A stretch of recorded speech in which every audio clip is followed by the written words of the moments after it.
नमस्कार दोस्तों, मैं गौरव स्वागत करता हूं आप सबका आपके अपने परिवार स्वाध्याय सीरीज में। दोस्तों, आपको पता है कि सुबह 9 बजे हमारी डेली हिंदी की क्लास होती है। किसकी? सुबह 9 बजे हमारी डेली हिंदी की क्लास होती है और टॉपिक वाइज हम पढ़ रहे हैं। अब तक हमने बहुत सारे टॉपिक क्लियर कर लिए हैं और कल जो लास्ट हमने किया था वो हमने क्लियर किया था शब्द रचना को।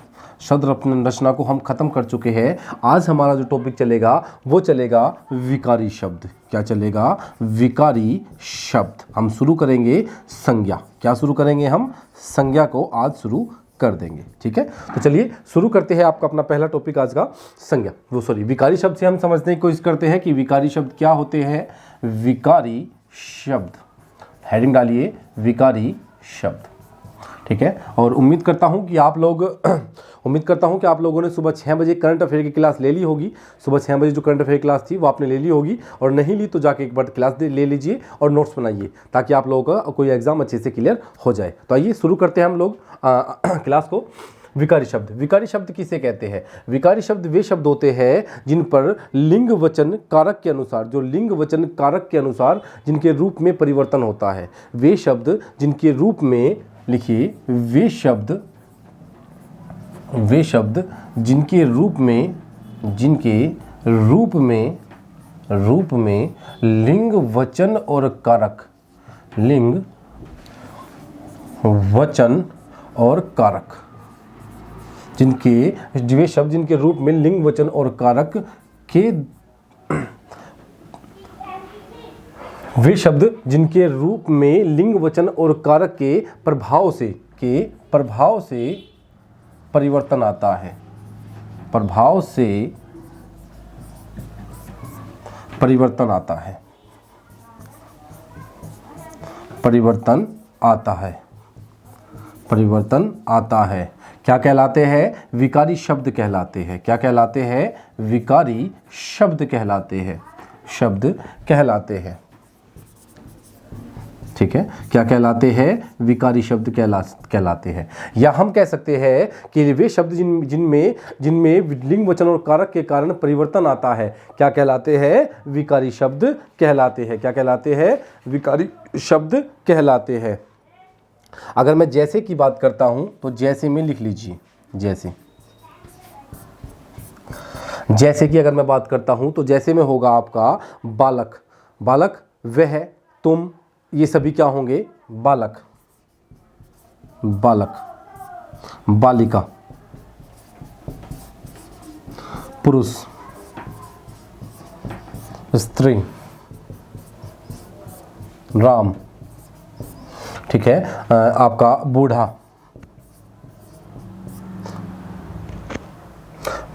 और क्या हो जाएगा आपका? बूढ़ा हो जाएगा। ठीक है, तुम,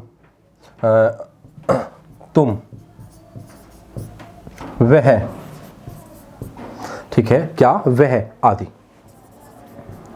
ये सभी क्या है? ये सभी विकारी शब्द है। क्या है? विकारी शब्द है। ठीक है, जिनमें लिंग वचन और कारक के द्वारा परिवर्तन हो जाता है, या लिंग वचन कारक का प्रभाव जिन पर पड़ता है, उनके प्रभाव के कारण इनके रूप में परिवर्तन आ जाता है। तो क्या कहलाते हैं? आपके विकारी शब्द कहलाते हैं। अगर विकारी शब्द की बात करता हूं तो विकारी शब्द के 4 प्रकार होते हैं। कितने प्रकार होते हैं? विकारी शब्द के प्रकार। विकारी शब्द के प्रकार। तो विकारी शब्द के कितने प्रकार होते हैं? 4 प्रकार होते हैं। कौन से? नंबर 1 पर होता है आपका संज्ञा, सर्वनाम,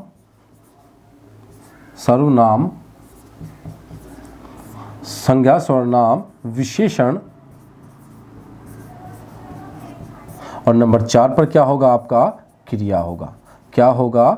क्रिया होगा। संज्ञा, सर्वनाम, विशेषण और क्रिया, ये सभी क्या है? ये सभी के सभी विकारी शब्द है। कैसे शब्द है ये चारों? ये चारों के चारों विकारी शब्द है। क्या है? आपके विकारी शब्द है। आज का हमारा टॉपिक होगा संज्ञा। आज हम संज्ञा की बात करते हैं। देखिए, अगर आपको वीडियो अच्छी लग रही है, आपको क्लास अच्छी लग रही है तो एक लाइक तो बनता है ना, तो एक लाइक कर दीजिए। एक लाइक कर दीजिए। चैनल को सब्सक्राइब कर लीजिए। आप चैनल पर नए हैं तो प्लीज़ चैनल को सब्सक्राइब कर लीजिए। अगर आपको दिखता है कि हम लोग मेहनत करते हैं तो प्लीज़ चैनल को सब्सक्राइब कर लीजिए और शेयर करिए, ज़्यादा से ज़्यादा लोगों तक पहुंचाइए। अभी हम शुरू करते हैं अपना संज्ञा। टॉपिक क्या है आज का हमारा?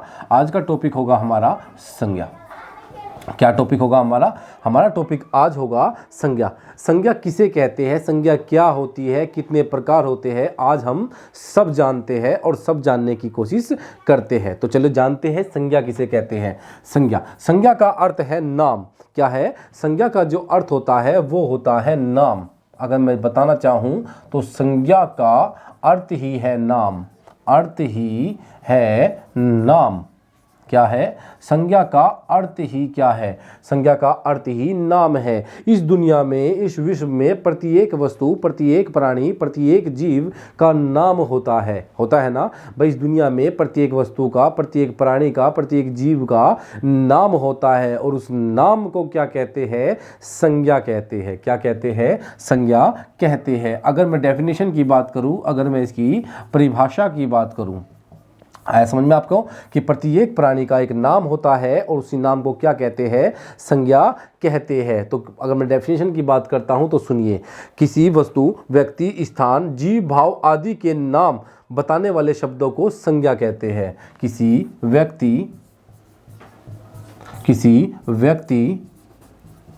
भाव, किसी व्यक्ति, भाव, आपका किसी व्यक्ति, भाव, स्थान, जीव आदि की पहचान बताने वाले, आदि की पहचान बताने वाले, पहचान, या फिर कह सकता हूं नाम, या नाम, क्या? नाम, या का बोध कराने वाले, या कह सकता हूं का बोध कराने वाले। देखिए, का बोध कराने वाले शब्दों को, कराने वाले शब्दों को संज्ञा कहते हैं। क्या कहते हैं? संज्ञा कहते हैं। ठीक है, आ गया समझ में? संज्ञा का अर्थ ही क्या है? नाम। बस यहीं से क्लियर हो जाती है कि संज्ञा का अर्थ ही क्या है। संज्ञा का अर्थ ही है नाम।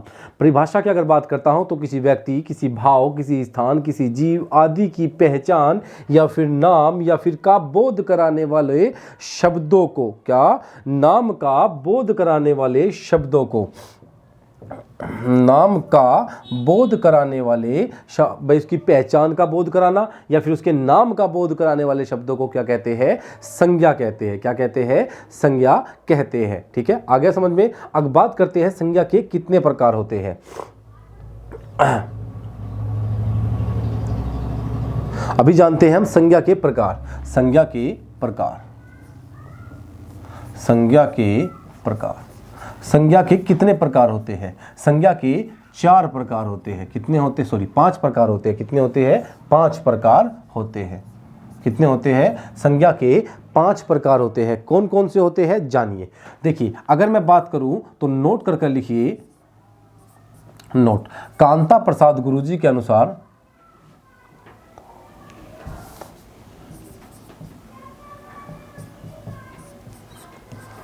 कांता प्रसाद गुरुजी के अनुसार,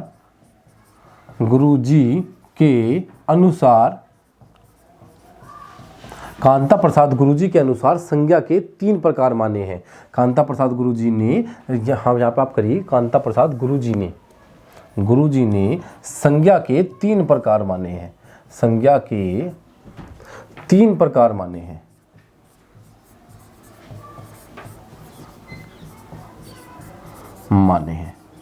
कौन कौन से? लिख लीजिए। नंबर 1 पर हम लिखेंगे व्यक्तिवाचक संज्ञा, व्यक्तिवाचक संज्ञा। नंबर 2 पर हम लिखेंगे आपका जातिवाचक संज्ञा, जातिवाचक संज्ञा, व्यक्तिवाचक संज्ञा, जातिवाचक संज्ञा। नंबर 3 पर हम लिखेंगे भाववाचक संज्ञा, भाववाचक संज्ञा, भाववाचक संज्ञा। नंबर 4 पर हम लिखेंगे समूहवाचक संज्ञा, समूहवाचक संज्ञा। और नंबर 5 पर हम लिखेंगे क्या? आपका द्रव्यवाचक संज्ञा, द्रव्यवाचक संज्ञा। क्या होगा? द्रव्यवाचक संज्ञा। ये 5 प्रकार है। संज्ञा के कितने प्रकार है आपके? 5 प्रकार। लेकिन मैंने कहा है कि कांता प्रसाद गुरुजी ने संज्ञा के कितने प्रकार माने हैं? 3 प्रकार माने हैं। कौन कौन से? ये 3 माने हैं कांता प्रसाद गुरुजी ने। किसने? कांता प्रसाद गुरुजी ने। कांता प्रसाद गुरुजी।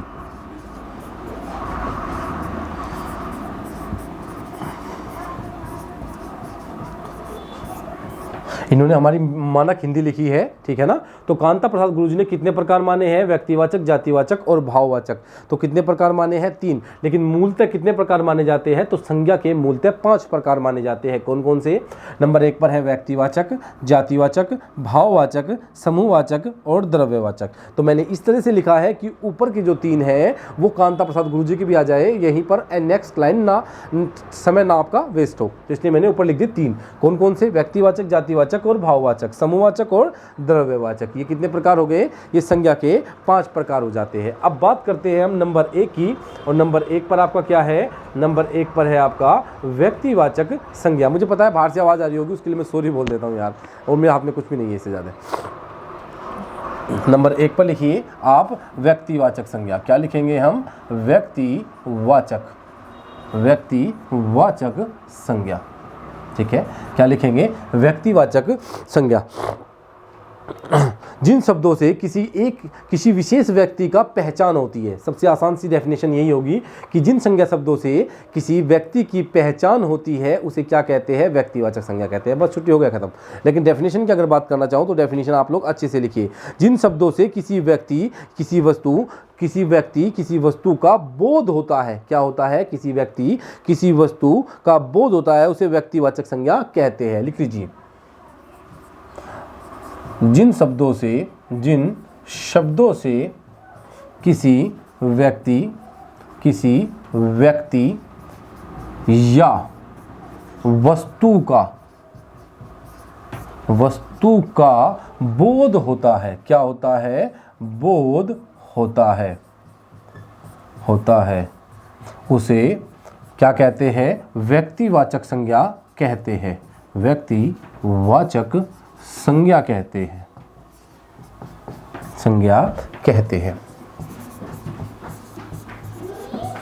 क्या कहते हैं? व्यक्तिवाचक संज्ञा कहते हैं। जिन शब्दों से किसी व्यक्ति या वस्तु का बोध होता है, या मैं कहूं, अगर मैं दूसरी लैंग्वेज में इसको कहना चाहूं तो दूसरी डेफिनेशन भी आप लिखिए कि क्या? वे शब्द जो किसी विशिष्ट की पहचान कराए। वे शब्द जो किसी विशिष्ट की पहचान कराए। जो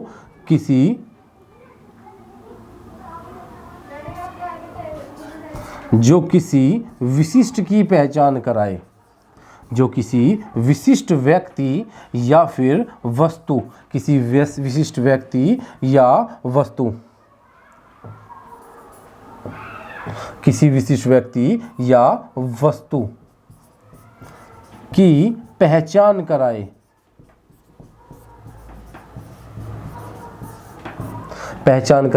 क्या कहलाती है? व्यक्तिवाचक संज्ञा कहलाती है। दोनों डेफिनेशन मैंने लिख दिया। अब आपको समझाता हूं अच्छे से। देखिए, मैंने कहा है पहले डेफिनेशन में, जिन शब्दों से किसी व्यक्ति या किसी वस्तु की पहचान हो या किसी वस्तु का बोध हो, उसे क्या कहते हैं? उसे व्यक्तिवाचक संज्ञा कहते हैं। दूसरी डेफिनेशन कहती है कि वे शब्द जो किसी विशिष्ट व्यक्ति या किसी विशिष्ट वस्तु की पहचान कराए, उसे क्या कहते हैं? आपका व्यक्तिवाचक संज्ञा कहते हैं। अब बात करता हूं जैसे, आप लोग यहां पर समझ जाएंगे। जैसे में देखिए, मैं लिखवा देता हूं। जैसे की बात करूं, राम, आपका सीता, राम हो गया, सीता हो गया, हिमालय हो गया, गंगा हो गया। क्या हो गया? हिमालय हो गया, गंगा हो गया। क्या हो गया? आपका हिमालय हो गया, गंगा हो गया आपका, और क्या हो जाएगा? आपका उत्तर हो गया, दक्षिण हो गया। यहां पे लिख देता हूं मैं, उत्तर हो गया, आदि। ठीक है, क्या हो गया? आदि। तो ये क्या है? ये आपके क्या राम, अगर मैंने कहा राम, राम क्या है? किसी विशेष का नाम है। हम हर किसी को श्री राम नहीं कहते, हम हर किसी को राम की पहचान के रूप में नहीं जानते, हम राम कहते हैं। क्या कहते हैं? राम। अभी मैं आपको समझा देता हूं, इससे आगे बहुत सारे पॉइंट होंगे तो आप समझ जाओगे। अब देखिए यहां पर मैं आपको एग्जाम्पल दूंगा और आपको बताऊंगा तो आप समझ जाओगे।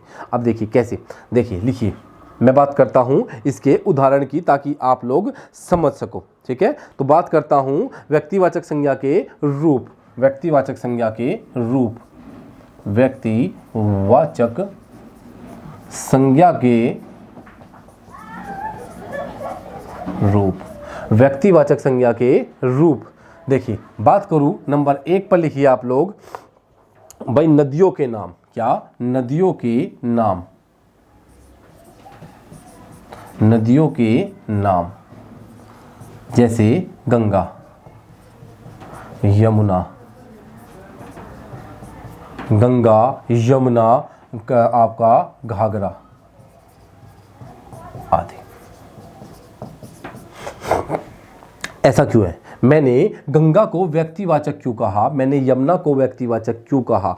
अब देखिए क्यों कहा मैंने गंगा को। जैसे मैं बात करता हूं व्यक्तियों के नाम, नंबर 2 पर एक बार और लिख लीजिए फिर बताऊंगा।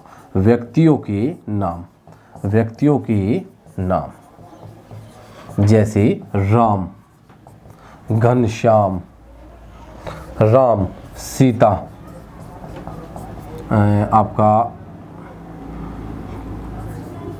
राहुल, आपका और लिख लीजिए नाम, नाम तो बहुत सारे हैं यार, आपका नीतू आदि। क्यों? ऐसा क्यों हुआ? देखिए जब बात करते हैं व्यक्तिवाचक की, जिसके नाम से ही पता चल जाता है कि किसी विशिष्ट व्यक्ति की बात करेगा। अब बात की मैंने राम की, मैंने कहा राम, मैंने कहा राम, राम का मतलब क्या है? राम, राम का मतलब हो गया राम कोई एक व्यक्ति है। आप कहोगे राम तो बहुत सारे हो सकते हैं, बिल्कुल राम बहुत सारे हो सकते हैं। मेरा भी नाम राम हो सकता है, आपका नाम राम हो सकता है, आप में से 2-3 और का नाम राम हो सकता है, अदर का नाम राम हो सकता है, आपके पड़ोस में भी राम हो सकता है। और एक राम कौन थे? प्रभु श्री राम थे।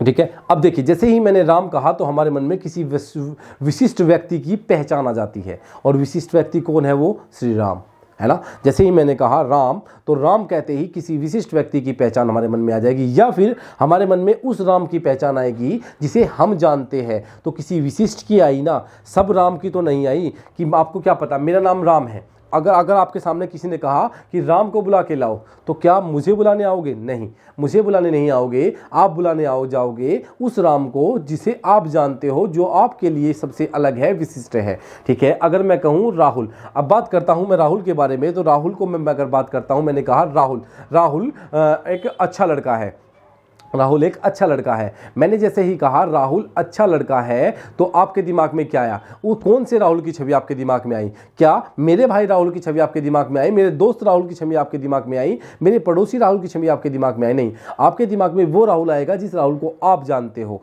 वो विशिष्ट राहुल उन सब राहुल से अलग है आपके लिए। तो क्या हुआ? राहुल एक संज्ञा हो गया। अगर मैं बात करता हूं गंगा की, गंगा, मैंने कहा गंगा भारत की सबसे, गंगा विश्व की सबसे निर्मल नदी है, गंगा विश्व की सबसे पवित्र नदी है। तो क्या गंगा कहने से, अगर मैंने कहा, मैं 2 बात आपको कह देता हूं कि गंगा विश्व की सबसे पवित्र नदी है,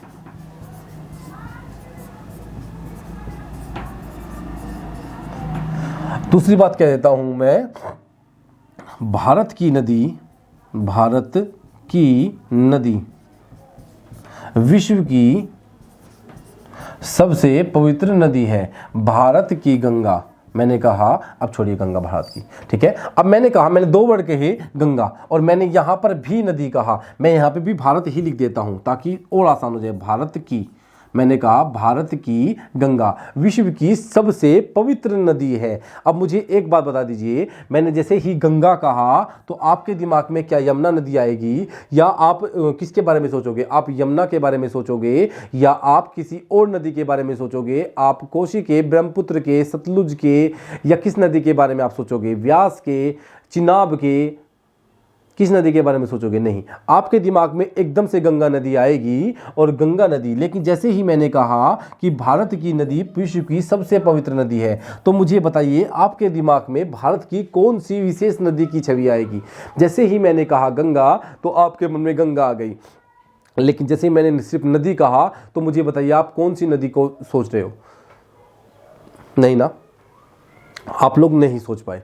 अब अलग अलग नदी अलग अलग लोगों के दिमाग में आती है। तो नदी शब्द कैसा है? ये पूरी नदी जाति का बोध कराता है। लेकिन गंगा विशेष नदी है, नदियों में भी विशेष है। तो क्या हुआ? गंगा एक विशेष नदी हुई, तो क्या हुआ? ये एक व्यक्तिवाचक संज्ञा हो जाती है। क्या हो जाती है? व्यक्तिवाचक संज्ञा हो जाती है। अब मैं बात करता हूं किसकी? अब देखिए, मैं बात करता हूं यमुना की। यमुना नदी, मैंने कहा यमुना नदी भारत की सबसे स्वच्छ नदी है। क्या स्वच्छ छोड़ी नहीं लोगों ने, बहुत गंदी कर दी है, लेकिन फिर भी मैं कह रहा हूं कि यमुना नदी भारत की सबसे स्वच्छ नदी है। तो यमुना किसी विशेष नदी के बारे में, मैंने जैसे ही नदी वर्ड कहा तो आप नहीं बता सकते कि मैंने किस नदी की बात की। लेकिन जैसे ही मैंने यमुना कहा, क्या कहा मैंने? यमुना, तो आपके दिमाग में यमुना नदी का ही ख्याल आएगा। लेकिन जैसे ही मैंने कहा आपको हिमालय, क्या हिमालय, तो क्या, और मैंने कहा पहाड़, तो आप एक बात बताइए, मैंने कहा पहाड़ ऊंचे होते हैं, पहाड़ ऊंचे होते हैं, तो क्या पहाड़ से किस पहाड़ के? कोई बच्चा सोचेगा रॉकी माउंटेन, कोई सोचेगा हिमालय, कोई सोचेगा आपका नीलगिरी पर्वत, लेकिन नहीं। लेकिन जैसे ही मैंने हिमालय कहा, तो हिमालय शब्द किसी विशेष पर्वत के बारे में बताता है। पर्वत तो बहुत सारे हैं, लेकिन उसमें से भी एक विशेष पर्वत के बारे में कहा। हिमालय सबसे ऊंचा पर्वत है। बस, हिमालय श्रृंखला सबसे लंबी श्रृंखला है। हो गया ना, लंबी नहीं है, लंबी श्रृंखला है। मैं कहने लगूं तो हिमालय पर्वत सबसे ऊंचा पर्वत है, या हिमालय सबसे लंबी श्रृंखला है। लंबी नहीं है, मैं बता रहा हूं एग्जांपल में, हिमालय श्रृंखला सबसे लंबी श्रृंखला है। अगर मैंने कहा तो क्या होगा? क्या होगा? मैंने एक विशेष पर्वतों में से भी, पहाड़ों में से भी एक विशेष पहाड़ के बारे में बताया है। मैंने उसको कोड दे दिया, बिल्कुल मैंने उसको ही पॉइंट कर दिया कि हिमालय किसी विशेष पर्वत के बारे में मैंने बात कर दी है। अब समझ में आया कि व्यक्तिवाचक संज्ञा क्या होती है? आ गया ना? तो बस अब देखते हैं हम व्यक्तिवाचक संज्ञा कौन कौन सी होती है। देखिए आप लोग, व्यक्तियों के नाम, नदियों के नाम, क्या नदियों के नाम, देश के नाम, क्या देशों के नाम, देशों के नाम। भाई देशों के नाम, भारत, रूस, अमेरिका आदि।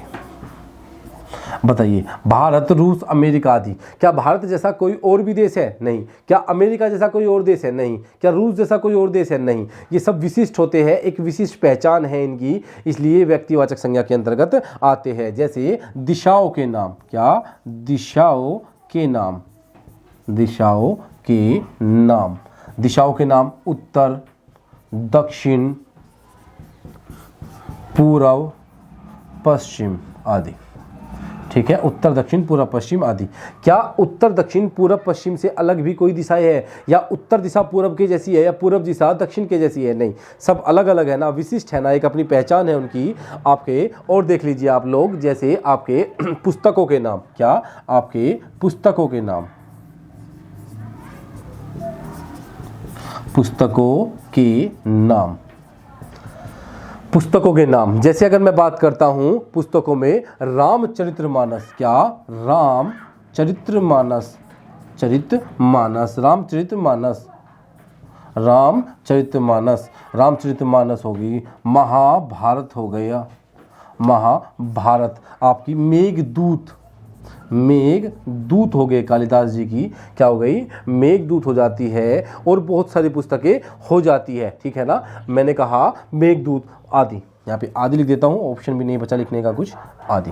तो बताइए, क्या रामचरितमानस, मैंने कहा तुलसीदास जी के द्वारा लिखित रामचरितमानस विश्व की सबसे महत्वपूर्ण पुस्तक है। तो बताइए, क्या रामचरितमानस मैंने कहा ना, तो रामचरितमानस कैसी पुस्तक है? वो एक विशेष है, उसकी जैसी कोई पुस्तक नहीं है, तो कैसी के व्यक्तिवाचक के अंतर्गत आएगी। लेकिन जैसे ही मैं कहता हूं कि तुलसीदास के द्वारा लिखित पुस्तक विश्व की सबसे महत्वपूर्ण पुस्तक है, तो क्या मुझे एक बात बताइए, क्या आपको पता चला कि मैंने किस पुस्तक की बात की? नहीं। जब मैंने सिर्फ पुस्तक कहा और किसी विशेष पुस्तक का नाम नहीं लिया, तो आप नहीं बता सकते, तो वो जाति हो जाती है पुस्तकों की, और ये क्या हो जाती है, एक व्यक्ति, एक विशिष्ट की पहचान हो जाती है। एक पुस्तकों में भी एक पुस्तक, वो कौन सी, रामचरितमानस। पुस्तकों में भी एक पुस्तक मेघदूत, पुस्तकों में भी एक पुस्तक महाभारत, ऐसी और पुस्तकों के नाम हो जाएंगे आपके। ठीक है, ये क्या हो गए, रामचरितमानस, महाभारत आपकी आपकी और देख लीजिए बहुत सारी पुस्तकें हैं यार आपकी। चंद्रकांता हो गई, परीक्षा गुरु हो गई, कैसे ये कहानियां हैं, नाटक है, तो कैसे है, विशिष्ट की पहचान कराते हैं, किसकी, विशिष्ट की पहचान कराते हैं। ठीक है, मैं बात करूं अगर व्यक्तियों के नाम, जैसे मैंने कहा तुलसीदास, तो तुलसीदास से आपके दिमाग में तुरंत आ जाना चाहिए मैंने किसी विशिष्ट व्यक्ति की बात की है, किसी विशिष्ट व्यक्ति। तुलसीदास कौन थे, सबसे अलग है ना तुलसीदास, तुलसीदास जैसा कोई और तो नहीं है ना, तो तुलसीदास कैसे हो गए, विशिष्ट हो गए। मैं खुद में विशिष्ट हूँ भाई। गौरव नाम के बहुत सारे हो सकते हैं, बिल्कुल बहुत सारे गौरव नाम के होंगे, लेकिन उन गौरव में भी मैं विशिष्ट हूँ। लेकिन बात करूँ कोई और गौरव, वो खुद के लिए विशिष्ट होगा, बिल्कुल सही बात है। वो भी व्यक्तिवाचक संज्ञा और मैं भी व्यक्तिवाचक संज्ञा हूँ। जो मुझे जानते हैं, मेरा नाम लेते ही उनके दिमाग में मैं आऊँगा, और जिसे कोई और, जो दूसरा गौरव होगा उसे कोई और जानता है तो उनके दिमाग में वो आ जाएगा। लेकिन बात यह है कि हम विशिष्ट हैं, खुद में विशिष्ट होते हैं। ठीक है ना। बात करता हूँ मैं आपकी युद्धों के नाम, क्या, युद्ध के नाम, युद्ध के नाम भाई। त्राइन का युद्ध, आप कहोगे सर युद्ध तो एक जैसे होते हैं। युद्ध, युद्ध शब्द जो है वो क्या है, जाति है, सभी युद्ध की जाति की बात करता है। लेकिन अगर मैं बात करता हूं कि त्राइन का युद्ध, कहां का, त्राइन, त्राइन का युद्ध, त्राइन का युद्ध कहां था आपका, त्राइन का युद्ध हुआ था 1911 में। 1911 कैसे आ गया यार ये, त्राइन का युद्ध निकल गया यार। पृथ्वीराज चौहान और मोहम्मद गोरी के मध्य हुआ था त्राइन का युद्ध। आपका कब हुआ था, आपका 1791 में। कब हुआ था, 1791 में हुआ था ना, 1791, हाँ शायद 1700 नहीं यार, 1791 कैसे हो सकता है, दिमाग से निकल गया यार। त्राइन का युद्ध 1191 में यार, 1191, भयंकर, 1191 और 1192 में। कब हुआ था, 1191 और 1192 में। त्राइन के दो युद्ध हुए थे, 91 और 92 में। ये हुए थे ना, त्राइन के दो युद्ध हुए थे। जैसे बक्सर का युद्ध, क्या होगा, बक्सर का युद्ध कब हुआ था, बक्सर का युद्ध बताइए। बक्सर का युद्ध 1857 की क्रांति, 1857 की क्रांति। ठीक है, तो क्या है, असहयोग आंदोलन, ये क्या है, ये सभी क्या है, एक विशिष्ट है, एक सबसे अलग है भाई। युद्धों में भी एक अलग युद्ध हो गया त्राइन का युद्ध, युद्धों में भी एक अलग हो गया बक्सर का युद्ध। युद्ध में भी, युद्ध तो बहुत सारे हुए, लेकिन उनमें भी मैंने किसी एक युद्ध के बारे में आपको बताया, एक व्यक्ति विशेष की पहचान करा दी, एक व्यक्तिवाचक संज्ञा की पहचान करा दी। मैंने कहा है किसी व्यक्ति, किसी वस्तु, किसी स्थान, किसी भाव की, उनके नाम की पहचान कराने वाले शब्दों को संज्ञा कहते हैं। मैंने युद्धों में भी एक विशेष युद्ध को बताया आपको, त्राइन का युद्ध। मैंने विशेष युद्धों में भी आपको प्लासी का युद्ध बताया, क्या बताया मैंने, प्लासी का 1757 में। ठीक है, 1764 में हुआ बक्सर का युद्ध, 1857 की क्रांति, विशिष्ट है ना, ये सबसे अलग हो जाती है। बात करता हूं त्योहारों के नाम, क्या आपके त्योहारों के नाम, त्योहारों के नाम। अब त्योहार कौन से हो जाएंगे बताइए। त्योहारों की बात करूं तो जैसे दिवाली, होली, रक्षाबंधन, क्या होगा, दिवाली,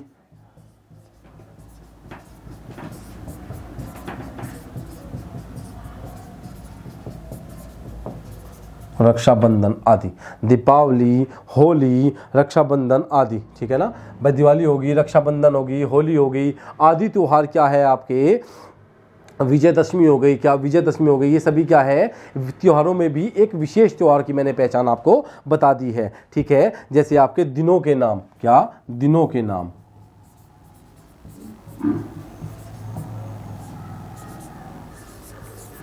जैसे सोमवार, मंगलवार, मंगलवार, बुधवार आदि।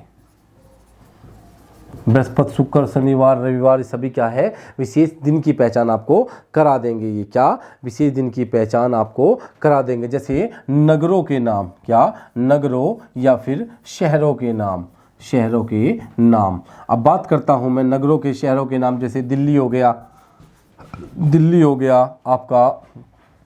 आपका मेरठ हो गया, लखनऊ हो गया, आपका कानपुर हो गया, राज्यों के नाम इसी प्रकार राज्यों के नाम तमिलनाडु, गुजरात, ये सभी।